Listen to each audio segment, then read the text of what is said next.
In today's video, we're gonna help you nail down your Airbnb cleaning schedule and help you develop a checklist. How long does it take? What do you need to do? Where do I start? We're gonna answer all those questions for you.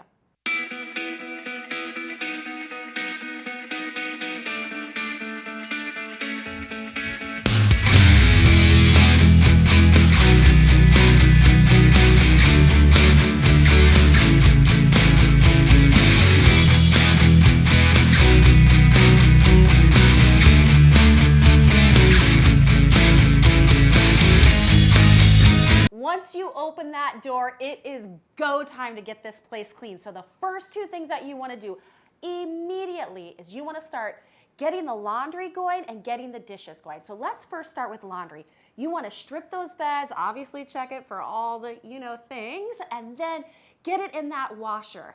You want to get it going ASAP. Here's a hosting hot tip for you. If you have the opportunity to purchase that washer, make sure you purchase one with a speed cycle. Next, you want to head to the kitchen and get that dishwasher loaded up. Again, understand your dishwasher, all of the cycles, how long each of them are. You really want to get acquainted with that. But those are the first two things you want to get after and get that cleaning started ASAP. So that's a great way to figure out how long a turnover, a clean, should take you. If your washing machine and drying cycle takes about an hour and a half, let's see if you can get your cleaning time to that time. If you have a dryer elsewhere, washer and dryer elsewhere in your property, if you don't have to do laundry on site, that's a whole different situation. And then next, I've got two tips for you. Professional cleaners clean top to bottom, left to right. This is a really good way so you don't miss any surfaces, miss any walls. If you have that system down, top, bottom, left, right, you are sure to see every surface, nook and cranny of your property. Here's the really cool thing with short-term rentals. You are in there often. So what I want to Annette and I believe wholeheartedly in super clean, super sanitized spaces, but you don't want to deep clean each and every time. Time is of the essence. I'm sure you want to grow, maybe do some other things with your time. You don't want to be turning over property for hours on end, right? So one thing that is a non-negotiable for every single turnover is surfaces. If a guest is touching a surface or touching a remote control, those are things that you want to clean every single time. I told you the tip of up, down, left, right. The way we do that in our properties, if you have multi-level properties, everything you do on the top, start there, and then you go to the middle, and then you go to the main floor, that's top to bottom, and then left to right. You're gonna use your eye to look at the room first, do a visual scan, and then you're gonna go for, okay, what needs dusted, what surfaces need cleaned, and then you'll work on the floor. So right now, if I'm in this living room space, it's open concept, but I like to treat it in different sections. There's only one floor on this property. It's all one floor. So there's my top bottom. This is the left side of the room. I'm going to use my eyes to scan from the top of this wall on my left to the bottom. And I'm going to go around the room and decide what I'm going to do. The surfaces I see, obviously, are this, especially because of this brick, it can get dusty. So I'm definitely going to clean this. I'm going to make sure that I clean my coffee table here. This coffee table can lift up, so I'll make sure the guest didn't do anything inside the coffee table. I'll also dust in there. We've got a coffee table or a side table over there. And we also, my surfaces, especially with the couches, I'm probably gonna run the vacuum over the couch to make sure that we're pet friendly, so any pet hair, human hair, we get that off the couch as well. So breaking it down like that visually and then starting with surfaces and then working your way to the floors is a great way just to keep yourself on task. All right. And that's gonna take over. All right, top, down, left, right. Let's do it in here. So first, obviously, we do have a mirror. Just hot tip here, mirrors are great, double as artwork and place your guests can check themselves out.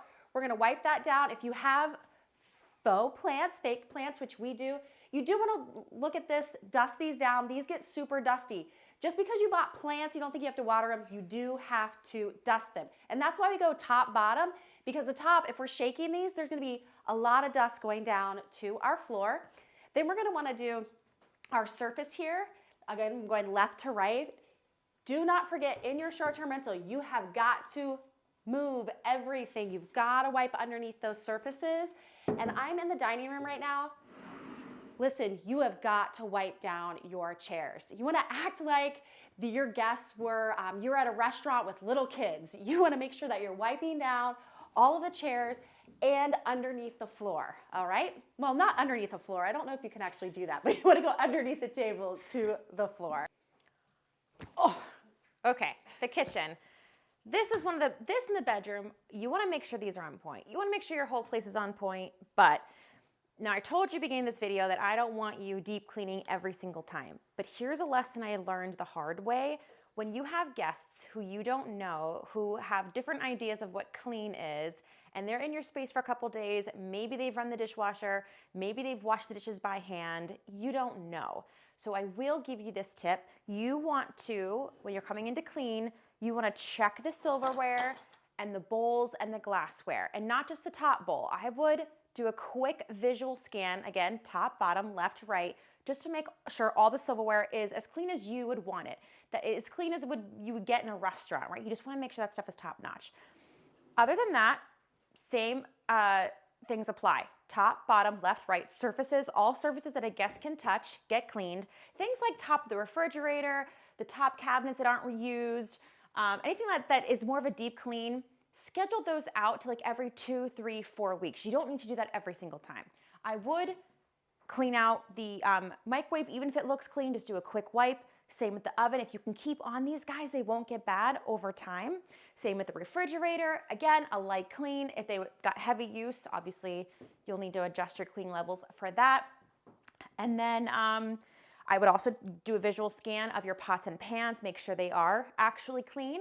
Things that you want to wait for, like the filters, don't need to be done every time. Maybe like just use your hands to check the knobs and the handles here. There's nothing more disgusting than your guest checking in and this is like greasy and it's got crumbs. So you do want to do this every single time. And again, I consider this a surface that a guest touches. Once the surfaces are clean, dishes are clean. We talked at the beginning of the video, make sure this gets started right away. Do the floors and the kitchen is done. All right. This space, to know it is to love it and hate it. Listen, again, you're gonna do the top to bottom, left to right here. You need to spend a lot of time in the bathroom area. It's gonna get a lot of use, let's face it. So the shower, you really wanna make sure you're cleaning this. I know a lot of people that maybe just like spray the floor, you wanna make sure that you're cleaning this. There's a lot of tools out there that can help you clean the glass, clean the tile. Hot tip, it is great if you have black grout. It really helps you keep the place looking a lot cleaner. When you get white grout, it's just very, very difficult to continue to keep top-notch clean. Same with the floor here. You can tell it's white, but we also have some black grout there. Again, toilet, let's talk about this.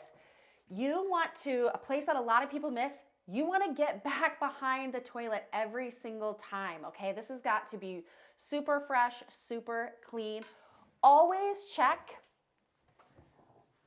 under the cabinet and the drawers in the bathroom. These can get really dirty with people doing their hair in here, makeup. You want to check these and wipe these down every single time, but your guest will look under your cabinets and they will open your drawers.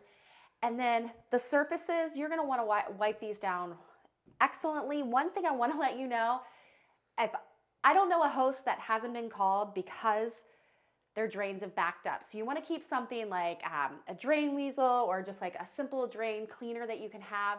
This you will get a call on this. And the second thing we're going to talk about, probably want to leave a plunger for your guests. You definitely do. Let them help themselves. But this is something you want to make sure that is super clean.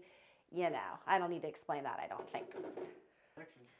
All right, in this property, we're in our final room. It is the bedroom, top, bottom, left, right, visual scan. And here's why I say visual scan, because I'm gonna look up at either the chandelier or the fan. There is nothing more gross than when you're checking in, you're snuggling down for your first night's sleep, and you see either a vent in the ceiling or the chandelier or fan is dripping with spider webs and dust.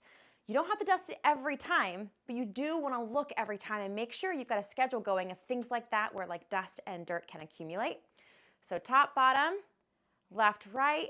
We're going to do surfaces. So surfaces in here would include the full-length mirror, the side tables, the top of the bed frame. There's really not a lot of other surfaces in here. The back door, you might want to just like wipe off the handles, things like that. And then of course, right now our bedding is getting washed and dried. Once that is done, You can either put that bedding back on your bed. Maybe you want to like rotate more often, so you're going to use your backup stock to make the bed while that is drying, so you can fold it and put it in the back stock. Whatever your preference is there. And then you want to finally check under the bed. I always like to run a Swiffer under the bed, both dry and wet. I like to keep on top of that because that separates you from all of your competition if under your bed is sparkling clean.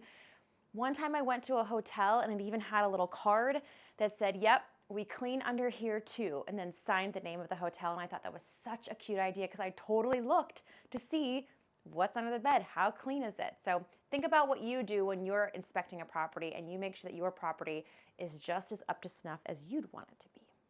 We want to touch on the floors really, really quick because we're going top to bottom. Here's the thing. You're obviously going to want to vacuum. Make sure you're cleaning your vacuum out so it is clean. The second thing, there's something called Blackfoot syndrome. I know you've seen it before. It's where you wear white socks around someone's house. You lift your foot up and you're like, oh my gosh, this place is filthy. But you look around and you're like, it looks super clean. The cleaning products can build up. So you want to make sure that you are using just hot water sometimes to get all of that cleaning solution up, because that is not a good feeling if your guest is walking around in a fresh pair of socks and they see that they've turned black by the end. So you really want to watch out for that happening if you're using too many cleaning solutions on your floor. To keep your deep clean sessions to a minimum, I also recommend every turnover. I'm a baseboard lady. Like if your baseboards are clean, I know that you are like on top of your stuff. So I would take the attachment, of the vacuum, put it on the hose, and just really quickly go over the top of the baseboards and along the insides, because that way you don't have to do like a major dust, or you don't have to scrub them so often. So dusting or just taking the wand across your baseboards is another great way just to keep your floors clean. Oh, and then check in. So you want to make sure your exterior is also tidy. Yeah, that's the first experience that your guest is going to have. We always think it's after they open the door. It's not. It's when they're walking up to your property. So check around, like, is there any mail, maybe junk mail, newspaper, just any debris, Is your anything? door lighting covered in cobwebs, Yes. right? Like, we know it's outside, but if you can keep on top of that stuff, again, your deep clean isn't so deep. So the check-in begins when they park their car. So check all those areas out. If you keep up on them, it'll be just super easy for you to keep them clean. Final hot tip of this video is, we've been in the short-term rental game for a long time, and you better believe I still use a checklist for every time either I clean or I inspect inspection, like I'm always just holding myself accountable. So if you want a checklist, we love and use Breezeway. Here's why we like them. You not only have the reminders and you can organize it however you want, you can also put photos. So this is how you want it to look after it's clean, so there's references. And if you get 1 property, 2 property, 3 property, who knows, someday you're a super co-host, you're managing tons of properties, you can start building out these like brand standards, but start with your very first one, get in the habit, and always hold yourself accountable by a checklist. Last but not least, once you think you're done, take a 2-minute, 3-minute break, decompress. You want to walk back through your entire property and inspect. When you're in the thick of it, when you're like really getting after it, making sure the clean is done, there's some detail work that you just have cleaning lenses on. So you need to take a deep breath, decompress, then put your inspector glasses on. You want to go back through one more time into every room. This is where you're going to like make sure the remote control is exactly lined up. Fluff the pillows and just look at all that detail work. Maybe the chairs need to be tucked in the table, underneath the table, a little closer. You just want to go room by room and do that secondary check. That's a higher level inspection.